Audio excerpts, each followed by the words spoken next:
Welcome to Podcast for Fun. This is the show where we dive into the passion, the process, and the journeys of creative storytellers as they bring their stories to life. I'm your host, Sophia, and today we are joined by a talented author, Andy Peloquin. Thank you so much for being here, Andy. Thank you for having me. This is very exciting. Let's start with you telling us a little bit about yourself and your career. So, I have been a fantasy and sci-fi author for about 11 years now. I first published a book in 2014. Uh-huh. Since that time, I have published about 45 books. So I love fantasy as a genre because it's such a fun way to explore deeper themes without being too dropped in, say, politics or religion or modern issues that are so, they cause so much conflict between people. But if I set it in a fantasy world, I can do whatever I want. And it gives this kind of dissociation from whatever I'm exploring. So it makes it a lot more fun to be real. hmm So, can you tell us a little bit about your story? The books that I've written. Yes. Okay, so I have six series out currently. The one that I'm best known for is Darkblade. It's basically a fantasy John Wick, a half demon assassin with a cursed dagger. He gets the people under his protection, they get killed, and he goes on a John Wick style revenge mission to kill everybody basically who hurt the people under his protection. And then from there it kind of spawns a Mandalorian or the Witcher style adventure where he's protecting a an innocent young boy going off on adventures and fighting all kinds of demons and armies and all of that. So it's a whole lot of fun, lots of great action, but also a really fascinating exploration of the psyche of an assassin, which is very different from a serial killer. Okay. So what would you say, which one is like the first story you wrote? That would be the Darkblade series. That was the first one that I wrote. It was originally intended to be a graphic novel script, but then I had pitched it to a comic book company, and they were like, "I love this, but it doesn't fit with what we are publishing." So I decided to novelize it, turn it into a novel, and that ended up starting my journey. There are currently 9 books out in the series. Book 10 comes in a month or two, and then there will be 15 in all. Like that is the series that introduced me to the world, and it has kept me writing since 2015. What was the turning point that caused you to start writing? There was I mean, I've always been interested in arts. I come from a very artistic family. My mother is a writer, my father is a musician, my family is graphic artists and designers and all that. I just don't have that kind of eye for art, but there is kind of the artistic nature in my blood. And so when Mhm. I discovered writing as a means of expression, I fell in love with it. I wrote a little bit here and there during grade school and high school and beyond, but it wasn't until I was about 25, 26 that I really just fell in love with the creative process. I could sit there for an hour and forget about whatever was going on around me and lose myself in a story. And it was a lovely escape from, life problems. And then it became a way to explore myself as a human being once I got deeper into it. So did you do something before writing? Because you said you were 25, right? Yeah, so I was an English teacher in Mexico City for about a year and a half, and during that time, I would be up in the morning at 5 o'clock in the morning to drive to do my class at 7 on the other side of Mexico City, which is the biggest city in the world. Mhm. And then I wouldn't have class until 1 or 2 p.m. So I had 3 hours with time to kill and nothing to do. So I started doing writing. I was doing blogging and copywriting, not so much creative writing, but that Yeah. instilled in me the discipline to sit down and just churn out the words and just work consistently so that when I started creative writing a couple of years later, it was easy because I already had the system in place to get the work done. Okay, okay.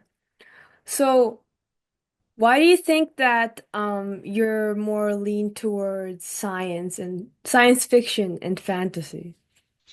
I'm a very independent and stubborn person. And if you tell me that I can't do something, Mhm. I want to prove you wrong. And if you tell me, okay, you can't make the drive from Vancouver to, you can't make the ferry from Vancouver to Victoria in an hour to save the heroine from certain death. Well, I can't really say no because everybody makes the journey. They know the distance. But you tell me you can't cross this fantasy city that you totally made up. It's my world. I can do whatever Yeah, I want. So that was kind of why I started writing it, because I just wanted to do whatever felt right to the story. And then the more that I got into it, as I mentioned earlier, I was able to discuss real world, real people issues, but with this sort of dissociation where it wasn't like I am saying this is bad, because all the people who might identify as that or support that would feel attacked. I don't want that. What I want is to say, here's a problem. It is a problem in a fantasy world. There are similarities to our history, to our current world, but I am not attacking anybody directly. But I still get to explore those issues. So fantasy and science fiction have always made it easier for me to do that. I see. So you like to explore like problems Yeah, through problems the lens. or situations, anything where I get to see humans doing human things. Hmm. Whether it's so with the Darkblade series continues to expand and be so long because it's your classic villain character. He is half demon, he is a killer, and he has a cursed dagger. Those are all your classic fantasy villain elements. So Yeah. why would this character be kind of heroic? What would make him worth following? Why would I, a person who has modern morality, empathize and even champion his actions? What would make that work? So that's always been exciting for me to do that. And then it turned out over the course of the creative process, I realized I was exploring my own journey as a stepfather.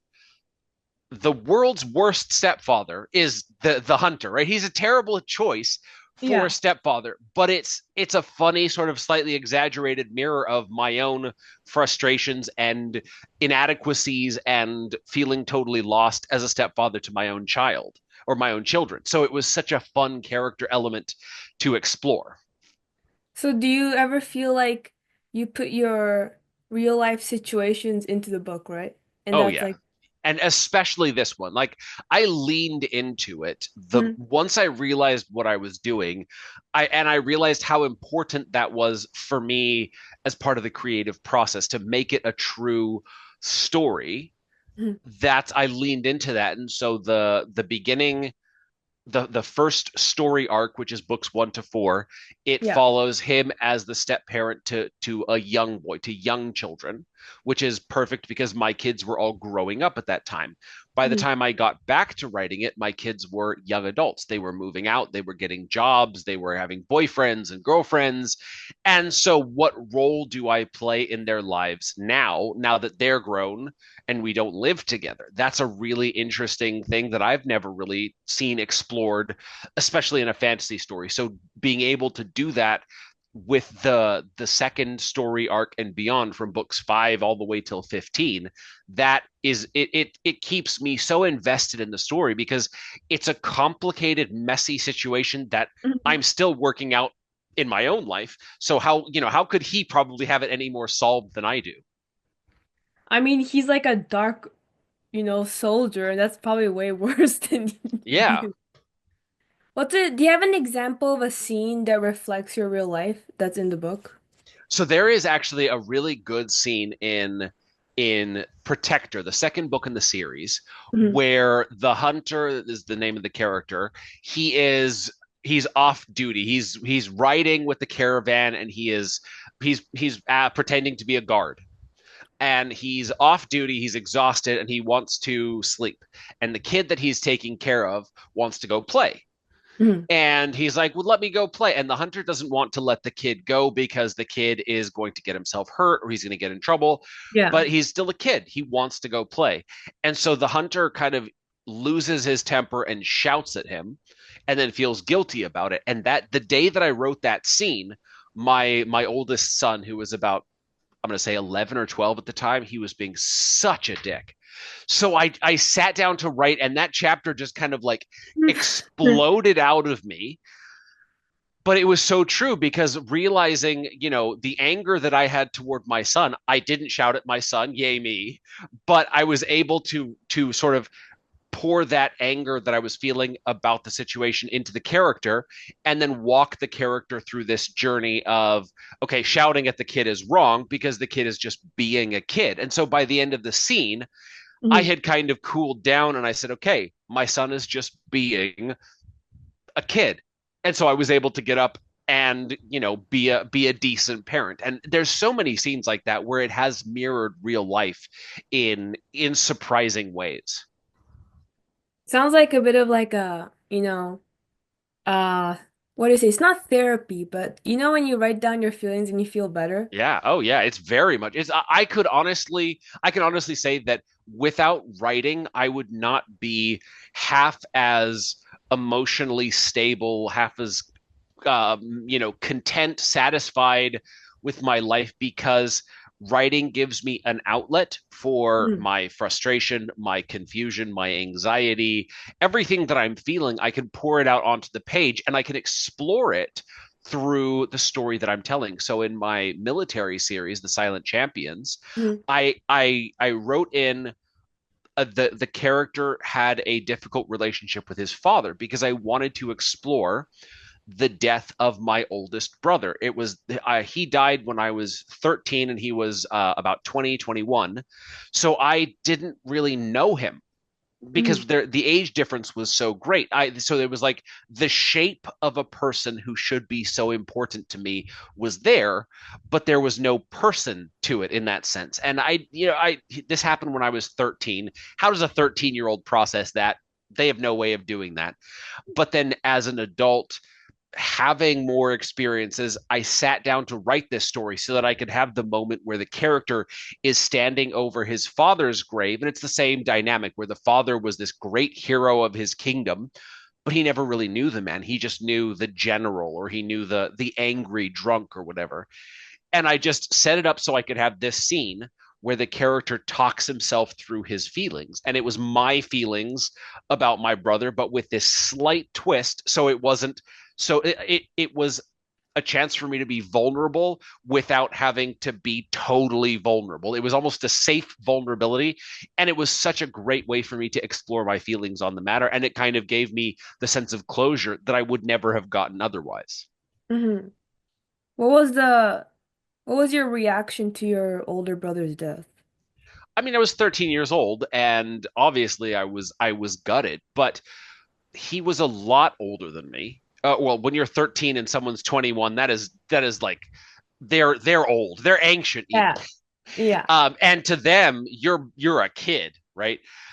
So there was I like I said, I hardly knew the man because he was traveling a lot. He lived apart from our family for a few years. He lived with his biological father. My parents were divorced. So I didn't really get to see him more than once a year, twice a year. So I didn't even know who he was at the time. I was sad for the absence of the brother, like a Mhm. brother that I would never get to know, as opposed to the brother that I knew and loved and missed. It was a very strange situation, but I mean, there's nothing you can do about it when you're a kid. You just kind of have to figure your way through it. You're just like, oh, I mean, you're upset, but you don't know how to react. I Yeah, kind of felt the same way when my grandma died because she lived in Japan and I live in Canada. So when she passed away, I felt, I mean, everybody around me was upset, but yeah. I felt a little unfazed because I didn't know who my grandma was, right? Yeah. Yeah, there is this shape of people in your life that are supposed to mean more to you, but then sometimes they don't. And that's more confusing almost than somebody who you dearly love and then miss. Their absence feels so much more real to Mhm. you when it's your close sibling or your father or an aunt that you knew and loved. But if it's someone that was related to you, but you never really knew. It's this very strange shape that should feel more emotional, but you don't know what to do with it. Yeah. I feel like I had tried to express that in my story as well because I have a character like a mom who's supposed to be a very important figure for this girl, but she doesn't know how to um I don't know, like interact with her mom because basically my story is this girl who's like sent back in time to kill the one responsible for ending humanity, and her mother is basically teaching her how to be a good assassin, and that's the Mm. only interaction they ever have. Oh, wow. So she's supposed to love her mom and like they're supposed to have a good, healthy relationship, but all the interaction she get is spit like basically learning to kill somebody with her mom. Yeah. And then when she finally says goodbye, she's not sure if she should really be upset. I mean, she's really upset, but because that's the only person she knows. But at the same time, I think she also has a conflict of whether she should be scared of her mom or if she should love her mom. Yeah. So, Yeah, it can be so confusing, and especially situations like that where the parent is more almost of a a trainer or a mentor where they're turning you into something. Maybe they're correcting their own mistakes or their deficiencies. Parent-child relationships are complicated. I love writing it though. It's Yeah, fun. oh, it is endless amounts of drama, and I love good drama. hmm Do you have any like I guess types of stories that you have a little bit of a hard time writing? I don't know. Every story is a challenge in a different way. So the Like one what that do you I'm mean? working on right now is more comedic. It's humorous.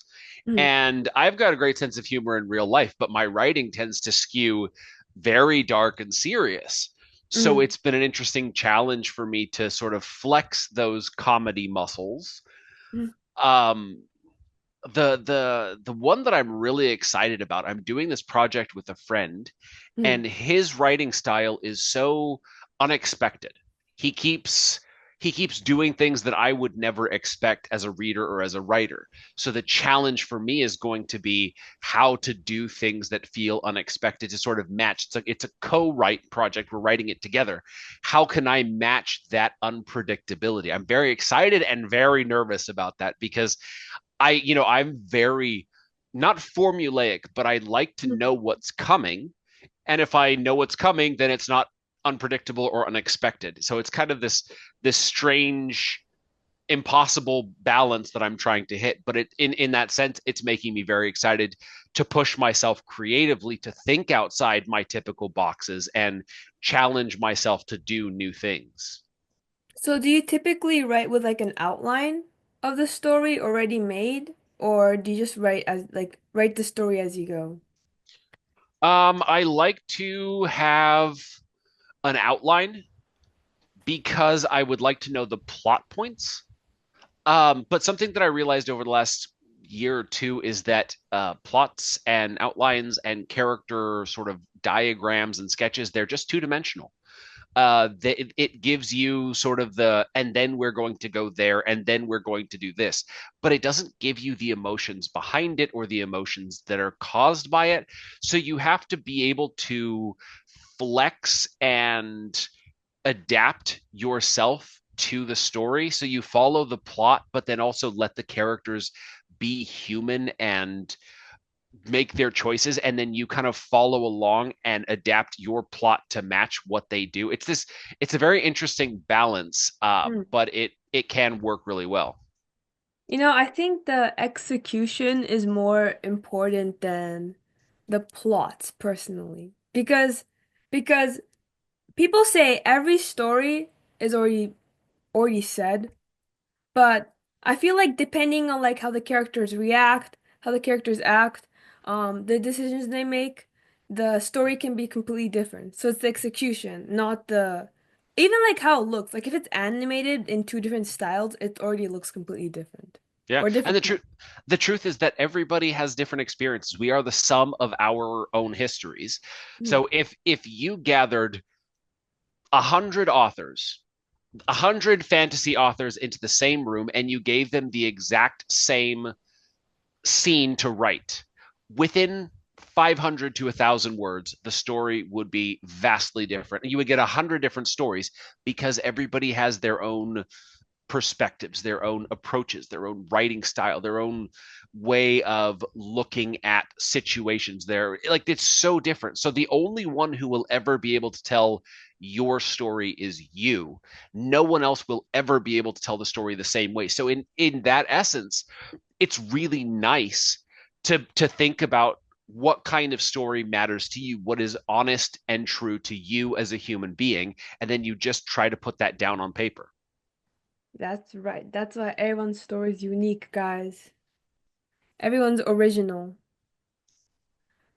So, do you feel like you have any pet peeves whenever you read like other books or films and you're like, oh my God, I hate whenever this happens? Mm, the one that I really really really hate is like the lying trope. When people lie and then they try to cover up their lies and then they lie more to to keep, it's like a cycle of lying. If I'm watching a TV show and on the blurb it's like, unearthing the secrets of their past that they're trying to keep buried, or I'm like instantly out because I don't like that. I want characters who they may try to hide who they are, they may try to conceal, but at the end of the day, they are honest with themselves and with others.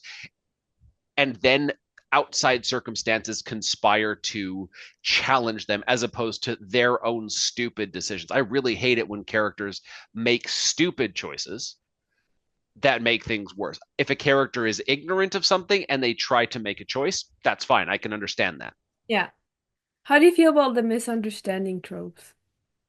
Done well, I love it. Done poorly, I hate it. Any TV show where a character fights and then one of them walks away and the other one doesn't try to say anything or stop them or explain, where it's like you could spend 2 minutes solving the problem and it would be done and you would avoid 40 minutes of ridiculous drama. I fucking hate that. I have stopped watching TV shows because of that. Wait, do you have an example of the shows you stopped watching? Grey's Anatomy. Yeah. Grey's Anatomy, the way that they do it, there is a lot about Grey's Anatomy that is great, Hmm. but they do a couple of things in every single episode that just drive me up the wall.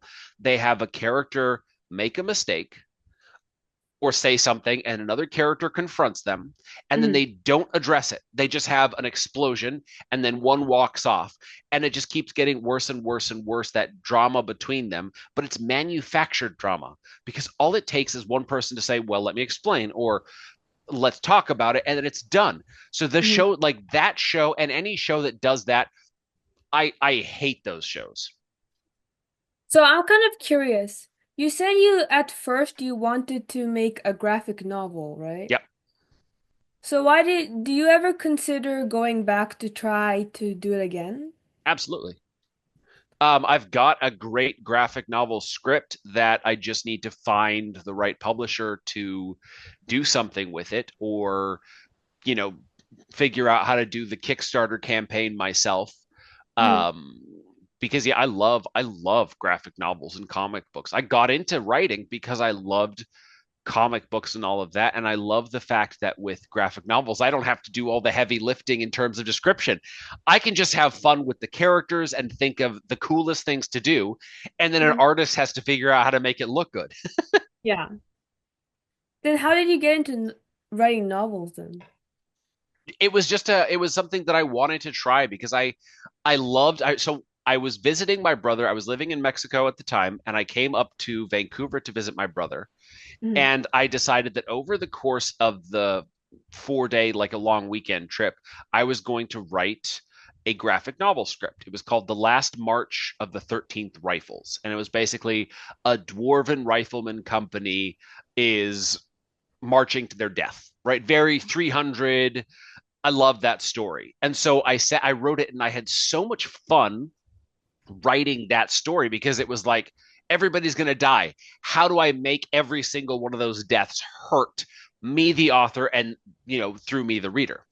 And I just kind of fell in love with that. And so um, once I was done with that, I knew I wanted to get back into writing or do more writing. So I started writing other things. I wrote the graphic novel script that became Darkblade. Mm. And when the publisher wasn't interested in doing it, I figured that I would just turn it into a novel because a friend of mine or my brother-in-law, he was also writing a novel at the time. So it was kind of, we were breaking into the industry together in a way. Mm. So it was really nice to have someone to kind of lean on and work together with. And that's just I kind of fell in love with the novel writing art form. Nice. It's like you found a new passion through Yeah. trying something. Yeah, So, absolutely. what would you say is the biggest difference between writing a script for a comic and writing for a novel? So with comics, you have to keep everything not simple, but sparse because the art does so much of the heavy lifting for you. Yeah. The art displays motion and movement and action. Mm. It displays the setting, it sets the mood, all of that. What the writing itself does is it conveys character and it sets up details that you can't convey through artwork. Mm. For example, cultures and customs and manners of speech and personality traits and things like that. So you have to figure out how to tell as much story as possible in as few words as possible, but Mm. do enough that the art amplifies what you're trying to do as opposed to fills the gaps. Mm-hmm. Did you self-publish with your book or did you have a publisher? I do. So I originally published two series with two different small presses, and they did an amazing job of making the books beautiful, doing, top quality editing. But it was still sort of the early days of self-publishing, and they had a bunch of books and they didn't really know what to do with them to promote them. So I didn't see a whole lot of success going that route. So I decided to take the rights back. I bought or requested the rights back from the company, Mm. and they were happy to relinquish them. And so I got the rights back and republished them myself. But I spent about a year and a half learning advertising and marketing and building my newsletter and creating an author website and doing all of the business stuff that I hadn't wanted to do before. And because of that, when I launched the series in 2018, it saw amazing success and has kept me in business for the last almost 7 years now. Wow. What are some like big things that you've learned business-wise publishing your book? I mean, that is a massive question. Um, I think I think the biggest thing that I've learned is that no one will ever be able to market my book or promote my book as effectively as I can. So I need to figure out how to do it because I can run ads, but the best ads are ones that I've come up with, or things that were inspired by something that made me want to write, or marketing campaigns, my Instagram videos or my TikTok videos or my Facebook posts. Those are all things that are true to me as a person. So Mhm. sharing that is what people connect with. They connect with me as Yeah. opposed to sometimes I see authors, they do this thing where they create a social media account in the name of their series, right? It's whatever, the Star Hunter saga, the romance of the whatever, Mhm. as their TikTok or Instagram username. The problem with that is that people are connecting with a single story or a single character. They're not connecting with you. Yeah. And you is who you want them to connect with. You want them to follow along on your journey through whatever it is that you're writing. Maybe right now I'm writing a killer with a heart of gold. And then the next character that I write is a psychopathic a serial killer.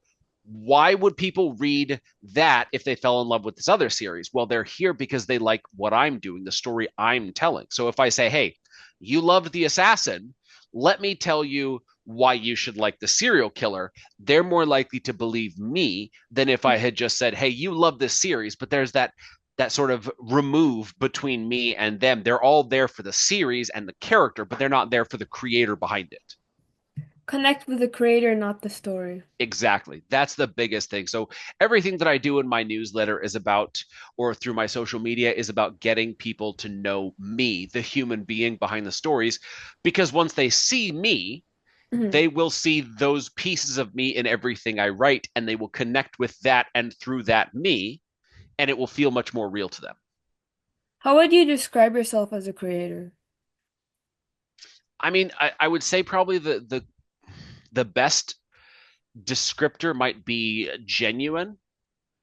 It sounds silly, but I really try to make everything that I write and everything that I create honest to who I am as a person. All of my stories, I mean, you've heard how they're directly ripped from my life, my Yeah. experiences, my struggles. If you read my stories, I can point out how 95% of the big emotional turmoil these characters experience is directly linked to something in my life, or some struggle that they have is some struggle of mine. All of my social media videos, there is this genuine and honest excitement about the book that I've read, or something that makes me love being a fantasy reader, or some joke that I just really had a fun time coming up with.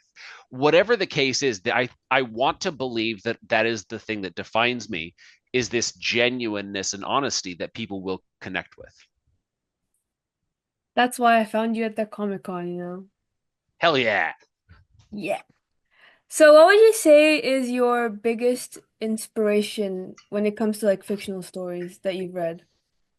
I mean, every story has so many different inspirations from it. So the Darkblade series, it was inspired by Wolverine, it was inspired by the Punisher, it was inspired by Deadpool, it was inspired by the characters from the Forgotten Realms, Drizzt Do'Urden and Artemis Entreri. It was inspired by all these different bits and pieces. The voice of the dagger that talks in his head comes from Criminal Minds, an episode of Criminal Minds where the villain of the week hears the voice of his father in his Mhm. head, and it only goes silent when he kills.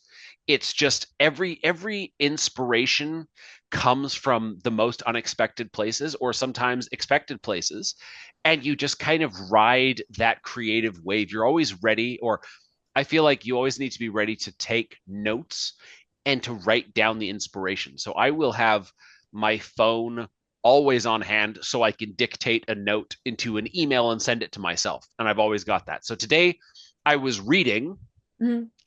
I was reading a book, nothing to do with me. I was just reading a book and I got this idea. And all of a sudden it changed the nature of the story that I'm about to start working on Friday.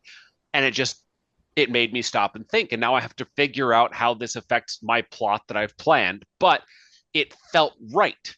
So just always being ready to take notes and to lock that inspiration down, even if you don't understand why, because your brain, or as you develop the creative muscle, we'll call it, Mhm. your brain gets better at making connections or coming up with ideas. Even if you don't understand it consciously, your subconscious and unconscious, they're so far ahead of you sometimes. So it's going to make a choice and you follow along. You let that choice happen, or you take note of that choice and then figure it out afterward, because it's what felt right to you. It felt honest to you in the moment. The most dramatic thing you can do, the most exciting thing you can do, the most unpredictable thing to do. Figure out how to make it work afterward, and your story will end up being so much more real than if you rigidly stick to a plot or an idea that you had weeks, months, maybe even years ago. You know, sometimes something's going on and I have to stop everything and go like, guys, stop. I need to write this down. I just thought of an idea because that happened. Yeah. Yeah, it's amazing how it happens. A couple weeks ago, I was sitting at a dining room table with some friends talking about their trip to Thailand. Mhm. And they were saying, well, we wanted to go and pet elephants, but they said you should only go do it in this specific wildlife preserve, because if you go to this other location, the elephants are beaten and mistreated. And I was like, wait, tell me more about that. And so we talked about that, and that was the idea for a story that I will be including in an anthology at Worldcon later this year. The theme of the story was planning building yesterday's future. I don't understand the theme, but that's fine. I don't need to understand it. But the idea was these creatures, these fantasy creatures, very similar to elephants, are being mistreated, and the Mm. character sees that and she acts. And Mm. it was just like this light bulb moment. And we're sitting in the middle of my friend's dining room, and I'm like, all right, guys, hold on a second. And I wrote the whole idea down. And so thankfully, my friends and the people who I hang out with, they're used to that by now. I was curious because you can speak a lot of languages. So, do you travel a lot?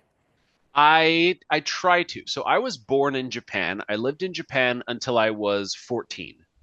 I learned about 50% of Japanese. I still get my numbers. Like even I would still mistake, hitotsu, all of the numbers where it changes based on the objects. One person is different than one tree, is different than one car, is different than one book. I never got that right, and I don't care. But It's then okay. It's I okay. moved to Mexico Mhm. when I was 14, and I I learned Spanish. So Japanese, it bumped all the Japanese out of my head. And so I have learned Spanish. I have fought to retain my Spanish. My wife is Spanish, so it makes it easier to remember it. But we love to travel. We've managed to get to Hawaii and Mexico and the Dominican Republic and Argentina and a few other places over the last couple of years where I'm hopefully planning to do a trip to Japan for my 40th birthday in a few years, just to go see, where I grew up. It would Mhm. be really, really interesting. But I do love to travel. I also like not traveling. I like having a nice, quiet routine where I can actually get work done. Mhm. Well, you should let me know if you go to Japan because I I go every other year. Oh, So, where to? usually I go to I don't know if you know this place, but it's like a small town called Yamaguchi-ken. It's near Hiroshima and Fukuoka. So, I never got that far south. I was living in Chiba-ken, oh, see, I don't know right south geography. of Tokyo. Okay, okay. That is not close. But so yeah. Um every little place of Japan is like a completely different culture, which is so weird. I loved it. We would go to the little towns and see the matsuris, these festivals, and the whole town comes out to party. And it is just madness in the best way possible because everybody is there to celebrate something. It's something trivial, whether it's the harvest or the cherry blossoms or sake or whatever spirit is native to the area. Whatever the case is, the celebration, the reason doesn't matter, but you see the whole city come alive in a way that you never really see anywhere else in Japan, because in Japan is very reserved, it's very formal, very polite. But then that is probably the one time a year where the Japanese just come alive and it becomes a party. Mm-hmm.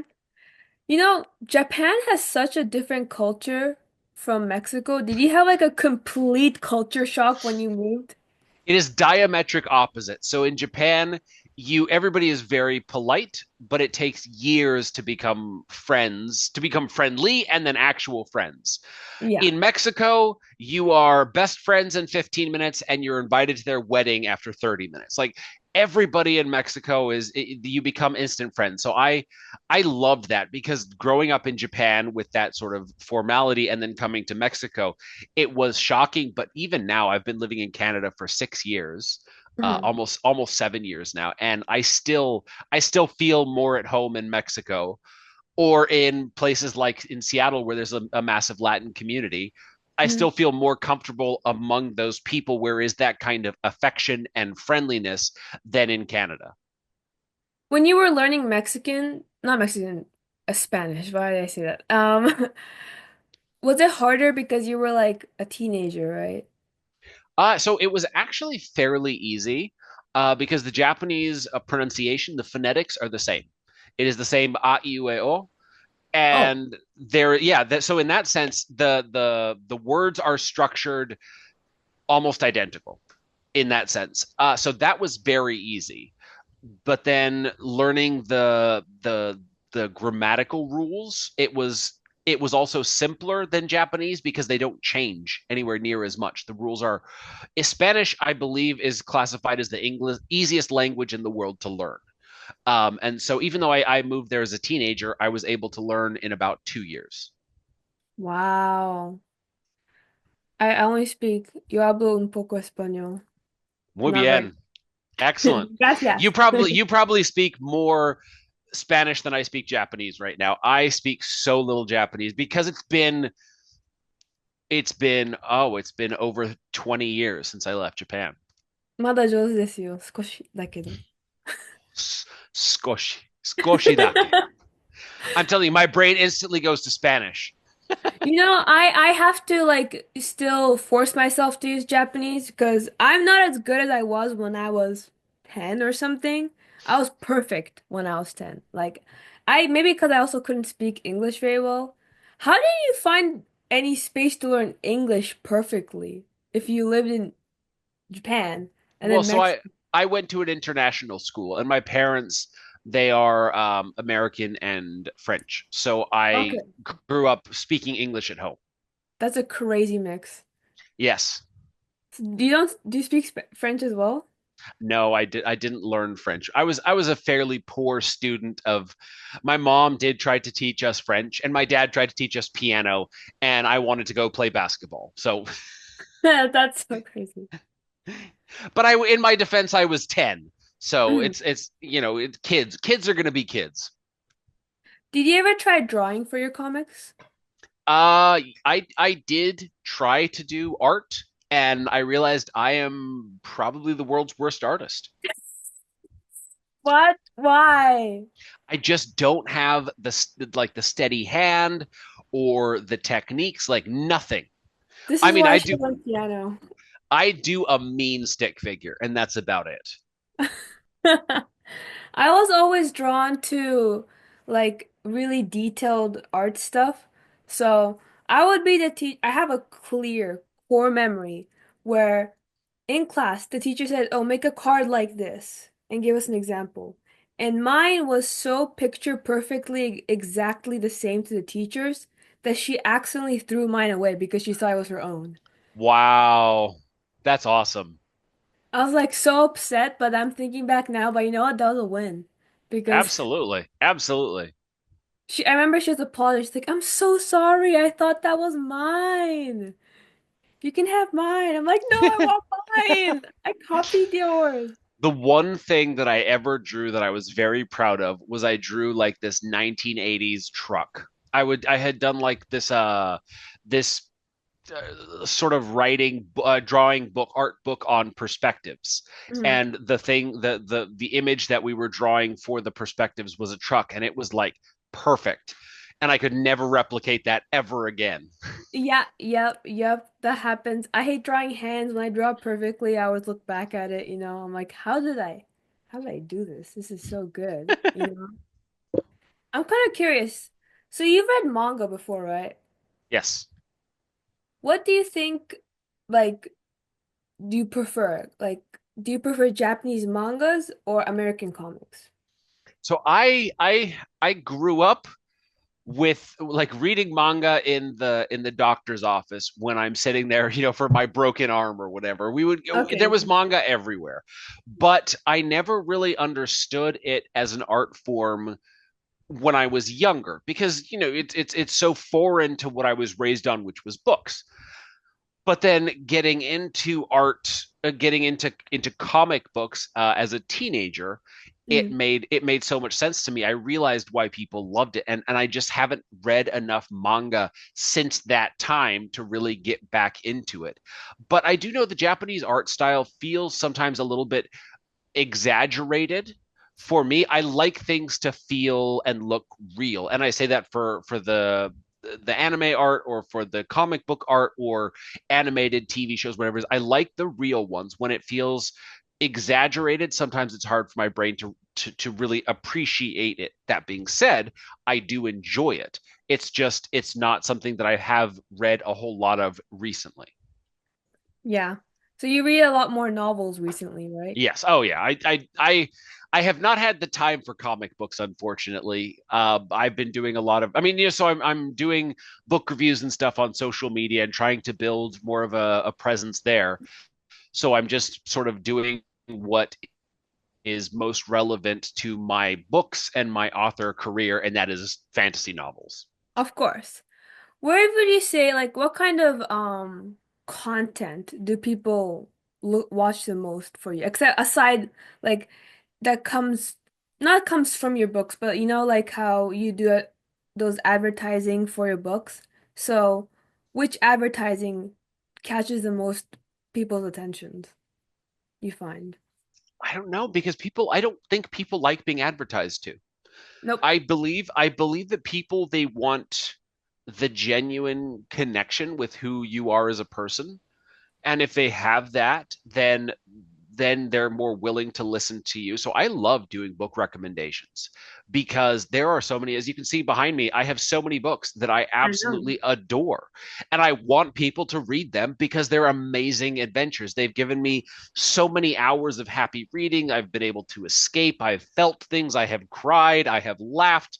I have been unable. There are books that I was listening to one series when I was kayaking Mhm. in over a summer, and I got sunburned very badly because I wanted to kayak a little bit longer so I could keep listening to the book.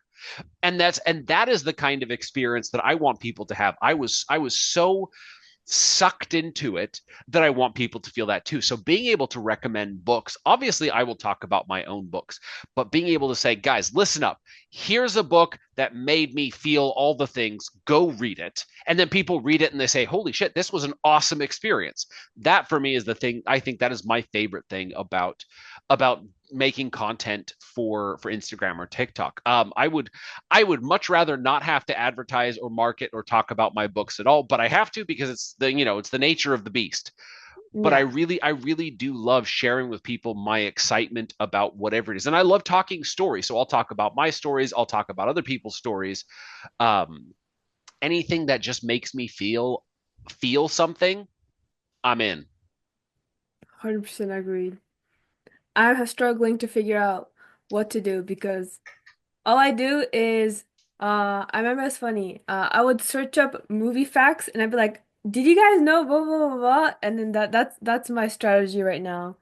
That's for the podcast. That's for the podcast. For my comic, it's pretty good. I would write mini short comics, draw it out. So it actually Nice. does take like a lot of time. It takes like an hour or two. And then it's like a little short emotional story short that's supposed to like intrigue you. So you actually have no idea what's going on, but it's sad. And then people watch that and that's the one that gets the most views. Gets like 10,000 views or something. So that one's Wow. good. That's amazing. I wish I had that art skill.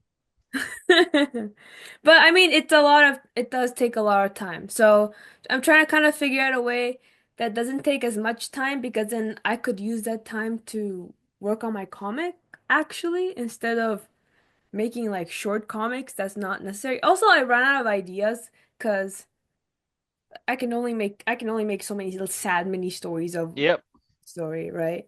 Yeah, it's that sustainability is where so many people kind of crash and burn with social media. They start off with great ideas and then trying to keep it up for months or years is hard. So that's where I'm always trying new things and testing out, okay, here's a new video style or here's a new review style or here's a new something and seeing what sticks. Because you never really know. I've got two of my best videos have been, let me tell you about books in 30 seconds or less. People love that.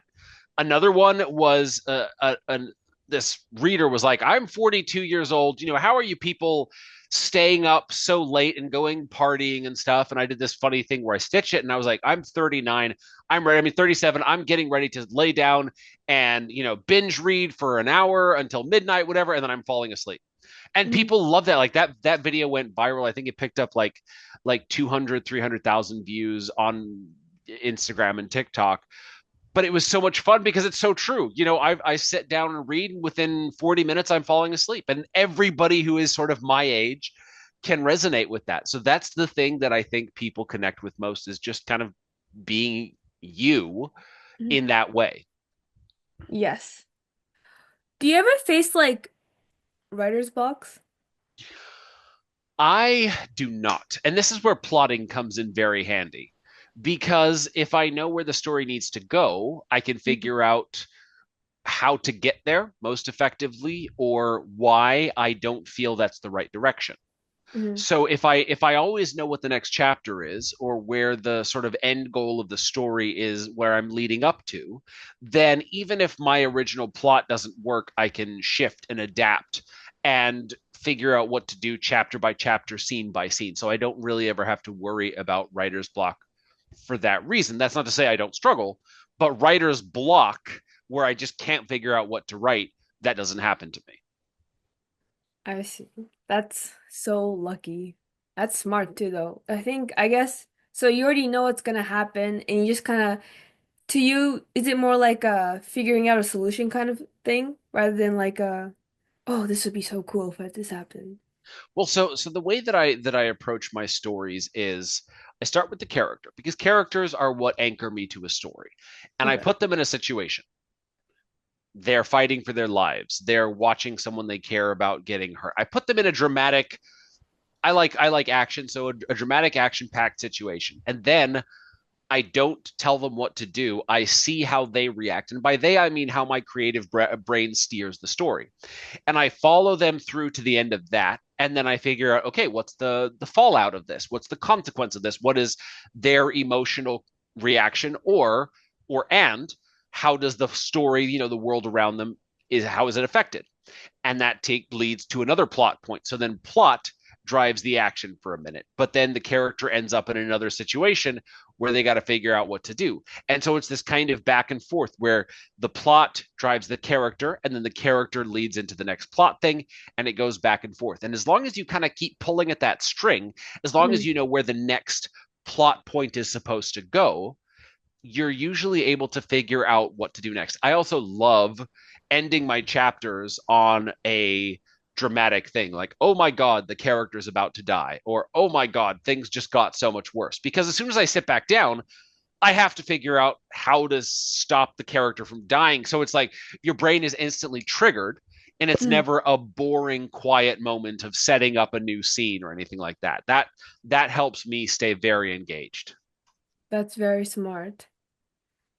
And as a bonus, it keeps people reading just one more chapter. True, true. But I mean, once they bought the book, they have to kind of finish it, don't they? Well, there's a difference. There is a difference between I finished a book and I ripped through a book. There are books that I am unable to put down. And I mean that in the best way possible because the author just keeps me engaged and wondering what's going to come next. So I'm like, okay, just one more chapter. I'm sure I can fit in one more chapter. I can stay up a little bit later. I can get up a little bit earlier. I can keep just a little more. And there is a difference to reading a book and just being unable to not read the book. There are so many books on my shelf here where I'm thinking about them all day long until I can get back to reading them. And that's the sign of a very, very good book. Instead of me kind of, okay, I need to make forward progress on this book. I need to write a review or I need to film a video. That's in my opinion, that's not a great book. That could be a good book, but a great book is the one that makes you check your watch. Oh, I got time for one more. And it does something to your brain. It feeds some part of your brain that ultimately gives you a more emotionally satisfying and like engaging experience. And that's Mhm. what I want for my books. What's the story that you know that you feel is the most well written, like the best story you've written, like in your opinion? The best story that I've written. Yeah. I mean, that's kind of an impossible question. It's like, asking which of your kids is your favorite. You know which one it is, but you can't say it aloud. Okay, Uh, okay. but I think the one character who continues to surprise me, like I still can't believe that I wrote this character, is Alana from the Queen of Thieves, the main character in the Queen of Thieves series. I have gone back to over the series to, listen to it as the narrator is doing it as an audiobook, right?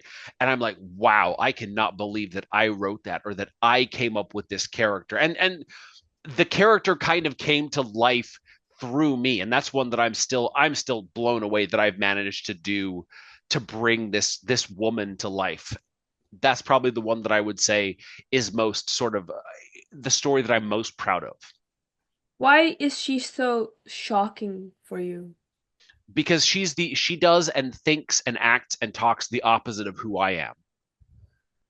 And so there was so much of putting Andy the person away to let this character who I was trying to bring to life out, and trying to sort of grasp at the nebulous ideas and inspirations in the ether to make this person seem real. And then reading through it afterward, it just it blew me away that I could come up with it. That's so cool. She sounds so fun to write. She is by far, well, no, the most fun to write is the hunter, because I get to kick so much ass with him. But she is the character that keeps me just trying to do the best that I can do. So I went back to her series last year or the year Mhm. before to write sort of a bonus novel for a Kickstarter campaign. And it was like rediscovering the joy of this character, because there's so much strength, there's so much resilience, there's so much intelligence to her that in my own life I don't necessarily have that. So I was kind of having to be the best version of myself on the page to make her feel real. Okay, then what is a story that someone else wrote that's your favorite? Ooh, that is an impossible question, because you cannot ask a reader to pick one favorite. I can give you five, but I can't give you one. If you had to choose one and you have to tell me why.